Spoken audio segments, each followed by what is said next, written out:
Hello, my dear students. Welcome back to our channel. I hope you all are doing well and preparing with full focus for your exams. In today's video, I am going to share the UG, degree, 5th semester, first language English summaries for your November-December 2025 exams. Now, on your screen, you will see the summaries of each unit displayed one by one. First summary from Unit 1. Poem The Lotus by Toru Dutt. Summary, simple explanation. Toru Dutt's poem The Lotus is a short but beautiful poem that celebrates India's national flower, the lotus. Through this poem, Toru Dutt combines Indian culture and Western mythology in a graceful way. The poem talks about beauty, harmony, and unity, showing how the lotus stands as a perfect symbol of peace between two rival flowers, the rose and the lily. Main idea of the poem. In ancient Greek mythology, there were two flowers that were always considered rivals, the rose and the lily. The rose symbolized love and beauty. The lily symbolized purity and innocence. People argued about which one was more beautiful and deserved to be the queen of all flowers. The goddess Flora, who was the goddess of flowers, got tired of this fight. She decided to find a new flower that would have the beauty of the rose and the purity of the lily combined in one. After thinking deeply, she finally found a flower that was more beautiful and divine than both, the lotus. Symbolism and meaning. The lotus is not only a beautiful flower but also a symbol of India's culture and spirituality. In Hinduism, gods and goddesses like Lakshmi and Brahma are shown sitting on lotus flowers. The lotus grows in muddy water but remains clean and untouched, showing purity, strength, and spiritual growth. Through this poem, Toru Dutt shows that the East, India, also has beauty equal to the West, Europe. The lotus becomes a symbol of Indian pride, representing how Indian culture can combine love, beauty, and purity just like the lotus combines the qualities of both the rose and the lily. Message of the poem. The main message of the poem is unity in diversity. Toru Dutt shows that beauty and goodness are not limited to one side, they can exist together in harmony. The lotus stands for balance and perfection. Easy way to remember. 1. Rose is equal to love and beauty. 2. Lily is equal to purity and innocence. 3. Flora, goddess, wants peace creates lotus. 4. Lotus is equal to combination of both symbol of India. In short, Toru Dutt's The Lotus is a symbolic poem that praises the lotus as the queen of flowers and as a symbol of Indian culture and harmony. It teaches us that true beauty lies in combining the best qualities of all, just like the lotus combines the rose and the lily. Next, second summary from Unit 1 is Prose, Solitude by Henry David Thoreau. Summary, simple explanation. Henry David Thoreau's Solitude is a part of his famous book Waldane, where he describes his life living alone in the woods near Waldane Pond in America. In this piece, Thoreau shares his thoughts and experiences about living alone, finding peace in nature, and understanding himself. Main idea of the prose.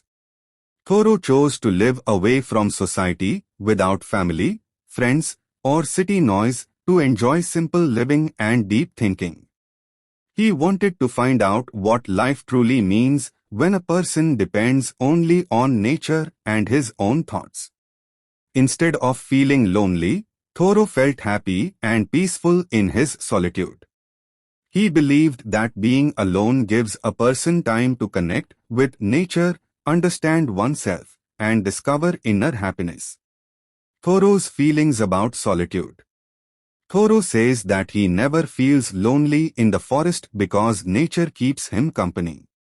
The trees, the wind, the singing birds, the stars, and even the pond are his friends. He enjoys the quiet sounds of nature more than the noise of the city. He believes that true loneliness is not about being alone physically but about feeling disconnected from others or from nature.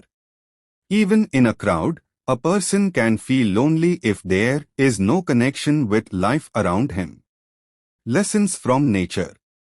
Thoreau explains that nature teaches us to be calm, patient, and strong. By spending time alone, he feels mentally fresh and spiritually strong. He learns that solitude brings freedom, freedom from unnecessary worries, gossip, and social pressures.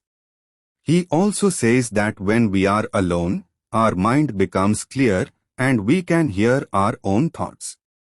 This helps us grow wiser and more confident. Message of the prose.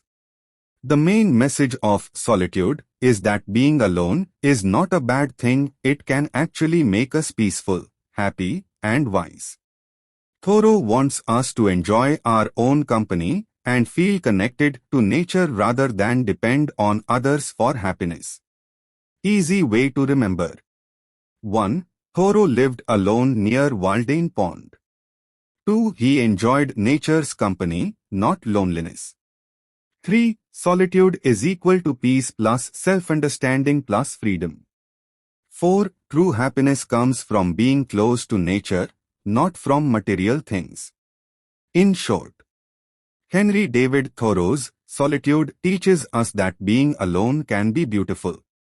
Nature becomes our best friend, and solitude helps us find peace, strength, and real joy within ourselves. Next, third summary is Poem The Chimney Sweeper by William Blake. Summary, simple explanation. William Blake's The Chimney Sweeper is a touching poem that talks about the sad life of poor child laborers in 18th century England. These children were forced to work as chimney sweepers, cleaning chimneys filled with soot and smoke. Through this poem, Blake shows how innocent children suffered due to poverty, cruelty, and social injustice. Main idea of the poem. The poem is written from the point of view of a small boy who works as a chimney sweeper. His mother died when he was very young, and his father sold him to work. The boy explains how he and other small children spend their days climbing dark chimneys, covered in soot, with no comfort or freedom. Even though their lives are full of pain, the children try to stay hopeful and find happiness in their dreams and faith. Blake uses this poem to make people feel sympathy for these poor children and to criticize the society that allows such suffering. Story and meaning. The boy tells us about his friend Tom Dacre, who cries when his head is shaved because the soot would otherwise stick in his hair. The narrator comforts Tom, telling him not to worry.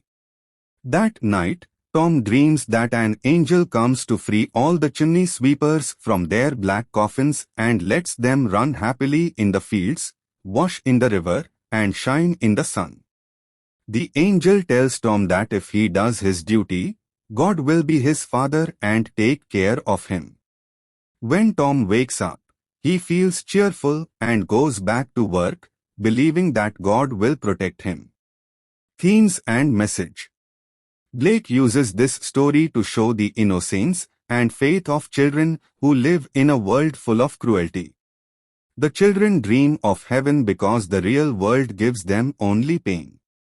The poem also criticizes religious hypocrisy. Adults talk about God and goodness but allow children to suffer. The main message is that innocence and faith can give hope, but society must change to stop exploiting children. Easy way to remember. 1. Child narrator is equal to chimney sweeper. 2. Friend Tom is equal to dreams of an angel freeing children. 3. Message is equal to hope, faith, and criticism of child labor. 4. Blake's aim is equal to show society's cruelty and children's purity. In short, William Blake's The Chimney Sweeper is a heart-touching poem that shows how poor children suffer as chimney cleaners. Yet, they find comfort in dreams and faith. The poem teaches us to be kind, stop child labor, and build a world where every child can live freely and happily. Next, fourth summary is Prose, The Postmaster by Rabindranath Tagore. Summary, simple explanation. Rabindranath Tagore's The Postmaster is a touching short story that shows the bond between a lonely man and an innocent village girl, and how life sometimes separates people even when they care deeply for each other. The story beautifully expresses loneliness, love, and human emotion in simple, natural settings. Main idea of the story. The story takes place in a small, quiet village called Ulkanda in Bengal. A young postmaster from the city of Calcutta is sent there to work. The village is calm and surrounded by nature, but the postmaster feels bored and lonely because he has no friends or family around. He misses city life and tries to talk with the villagers, but they are simple and different from him. His only company is a poor, orphaned village girl named Ratan, who works for him cooking, cleaning, and helping in daily chores. Relationship between the postmaster and Ratan. As days pass, the postmaster and Ratan become close. She listens to his stories about his family and city life, and in return, she shares memories of her own little family. Slowly, she starts loving him like a father or elder brother. For Ratan, he becomes her whole world. However, for the postmaster, Ratan is only a servant and a friend to ease his loneliness. One day, the postmaster falls sick, and Ratan takes good care of him with love and devotion. But after recovering, he decides to leave the village and go back to Calcutta, saying the village life is not for him. Ratan feels deeply hurt and begs him to take her along, but he refuses gently. He even offers her some money, but she doesn't accept it. Her heart is broken. Ending of the story. The postmaster leaves, and Ratan waits every day, hoping he will return. But he never comes back. She is left alone, filled with sadness and memories of his kindness. Through this ending, Tagore shows the pain of separation and how emotional bonds can be one-sided. Message of the story. Tagore's story teaches us about loneliness, love, and human connection. It shows that sometimes people don't realize how much they mean to someone else. Life keeps moving, but memories remain forever. Easy way to remember. 1. Postmaster city man, lonely in a village. 2. Ratan orphan girl, cares for him. 3. He leaves, she waits sadly. 4. Message love, loneliness, and emotional pain. In short, Rabindranath Tagore's The Postmaster is a beautiful and emotional story about human feelings. It shows how a simple bond between two lonely souls can bring comfort, and how separation can leave behind a deep sadness that never truly fades. Next summary is Poem Bury Me in a Free Land by Frances Ellen Watkins Harper. Summary, simple explanation. Frances Ellen Watkins Harper's poem Bury Me in a Free Land is a powerful and emotional poem that talks about freedom, humanity, and the cruelty of slavery. Harper, who was an African-American poet and a strong voice against slavery, wrote this poem to show the pain of enslaved people and her deep desire for freedom and equality. Main idea of the poem. In this poem, the speaker, poet, makes a heartfelt request. She says that when she dies, she does not want to be buried in a land where slavery still exists. She cannot rest peacefully in her grave if there are people suffering in chains, beaten, or treated like animals. The poem expresses her love for freedom and her hatred for injustice. Even in death, she wants to be surrounded only by freedom and peace, not by the cries and suffering of enslaved people. Description of suffering. Harper describes many painful scenes of slavery. A mother being separated from her child.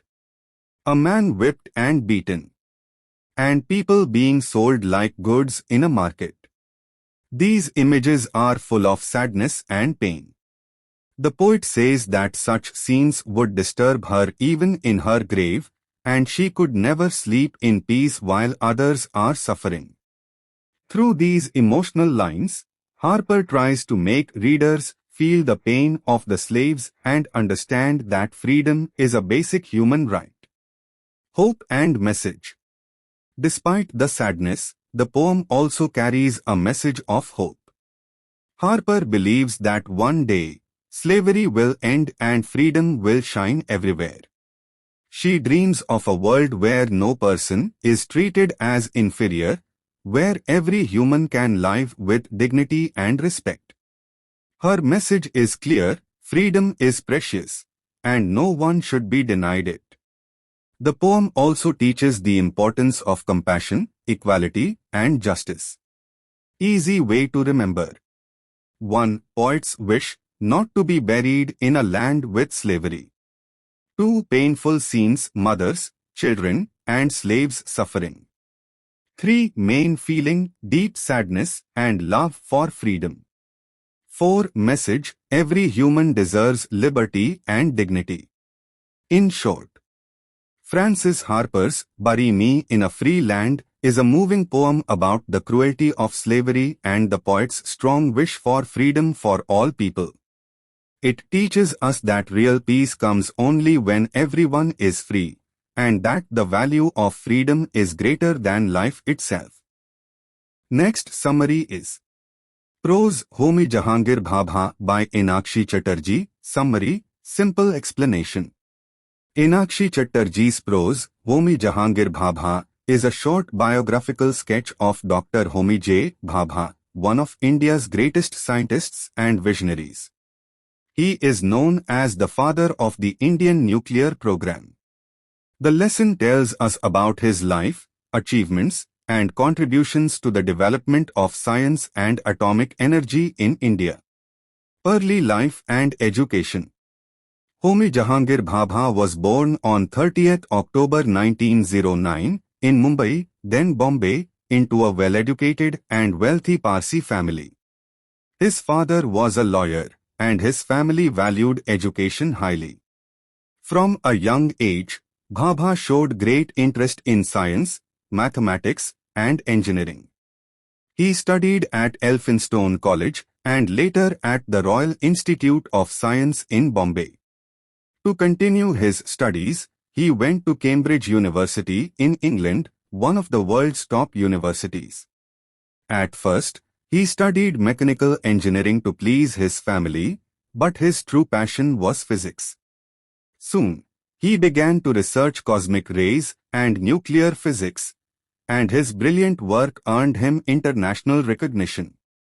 Scientific achievements.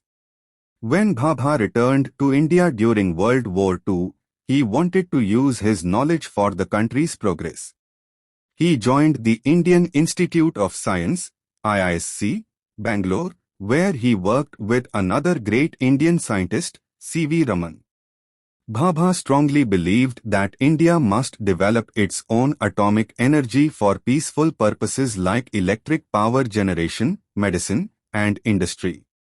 In 1945, he founded the Tata Institute of Fundamental Research, TIFR, in Mumbai, which became the center of India's scientific research. Later, he established the Atomic Energy Commission of India, 1948, and planned the country's nuclear power program. Vision and personality. Dr. Bhabha was not only a scientist but also an artist, musician, and painter. He loved art and believed that science and art are both ways of exploring truth and beauty. He was confident, disciplined, and had a great vision for a modern, self-reliant India. Unfortunately, He died in a plane crash in 1966, but his dream of India becoming a nuclear power came true because of his vision and hard work. Easy way to remember. 1. Born 1909, Mumbai. 2. Studied Cambridge University. 3. Founded TIFR, 1945, and Atomic Energy Commission, 1948. 4. Known as Father of Indian Nuclear Program. 5. Died 1966, plane crash. In short, Inakshi Chatterjee's Homi Jehangir Bhabha tells the inspiring story of a brilliant Indian scientist who combined intelligence, creativity, and patriotism. His dedication to science made India strong in nuclear research and showed that with vision and effort, Indians can achieve greatness in any field. Next summary is Speech, Ain't I a Woman by Sojourner Truth. Summary, simple explanation. Ain't I a Woman is a powerful and emotional speech delivered by Sojourner Truth, an African-American woman who fought for women's rights and the abolition of slavery in the 19th century. She gave this speech in 1851 at a women's rights convention in the United States. The speech talks about gender equality, racial justice, and human dignity. Main idea of the speech. Sojourner Truth's main message is that black women are equal to everyone else, both to white women and men. She argues that women deserve equal rights because they are strong, intelligent, and capable, just like men. She uses her own life as an example to show that being a woman and being strong can go hand in hand. Throughout her speech, she repeatedly asks, "Ain't I a woman?" to remind the audience that she too is a woman who deserves respect and equality. Points Sojourner Truth makes. 1. On women's strength. Some people said women were weak and needed to be protected. But Sojourner Truth says she has done hard physical work, plowed fields, planted crops, and worked like a man, yet no one ever helped her into carriages or gave her special treatment. Still, she is a woman. 2. On motherhood and pain. She speaks about being a mother who has seen her children sold into slavery. Her heart has cried out with pain, but her strength and courage kept her going. Isn't that proof of a woman's strength? 3. On intelligence and rights. Some men argued that women shouldn't have equal rights because they were less intelligent. Sojourner cleverly replies that if women have less intelligence, then men should still give them a fair chance to learn and improve. 4. On equality. She insists that God made both men and women, and Jesus was born from a woman, so women are essential to humanity and deserve equal respect. Message of the speech. The speech gives a strong message of women's empowerment, racial equality, and human strength. Sojourner Truth reminds everyone that a woman's value doesn't depend on her color, class, or gender, but on her humanity. Easy way to remember. 1. Speaker, Sojourner Truth, former slave, women's rights activist. 2. Main line, Ain't I a Woman? 3 points, women's strength, motherhood, intelligence, equality.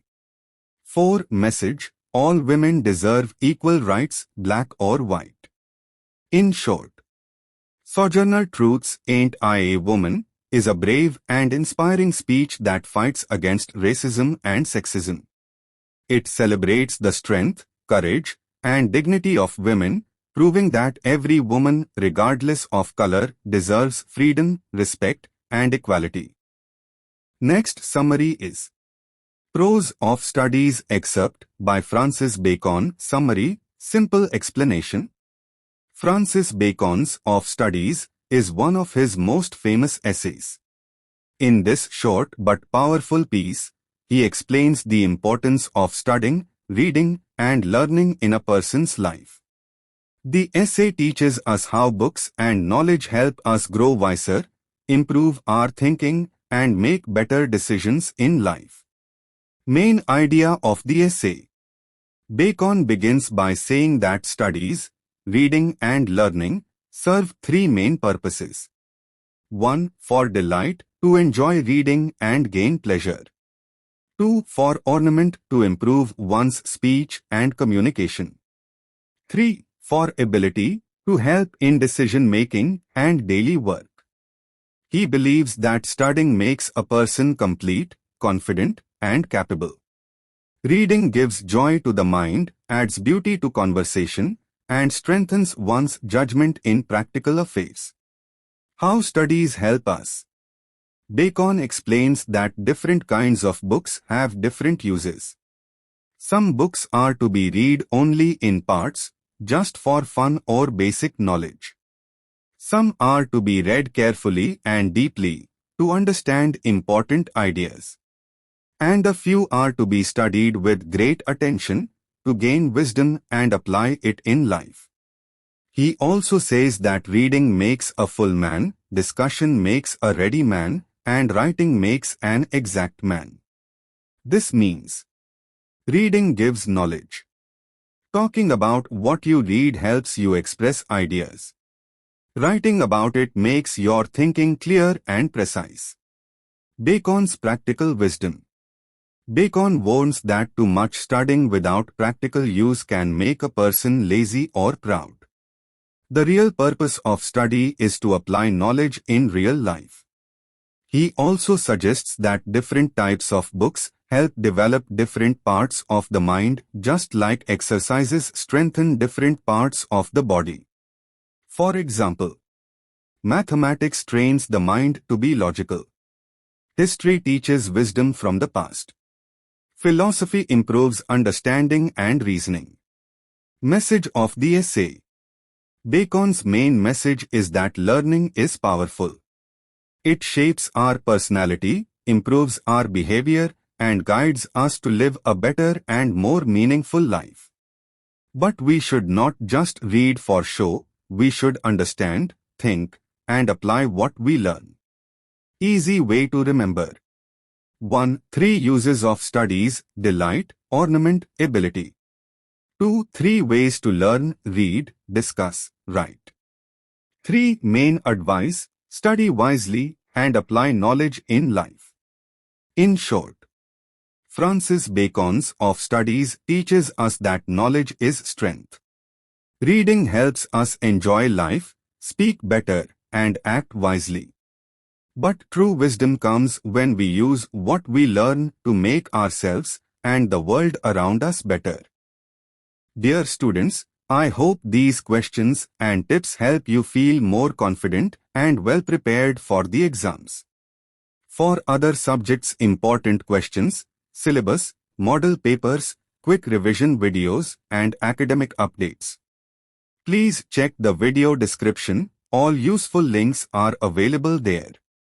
If this channel has helped you in your studies or added value to your academic journey, please consider supporting it with a small donation. Your support will directly help me improve the quality of videos, tools, and study materials. Thank you so much for watching. Don't forget to like, share, and subscribe to the channel for more helpful videos. All the best for your exam and your entire degree journey. Keep working hard and stay positive. See you in the next video. Take care and happy studying.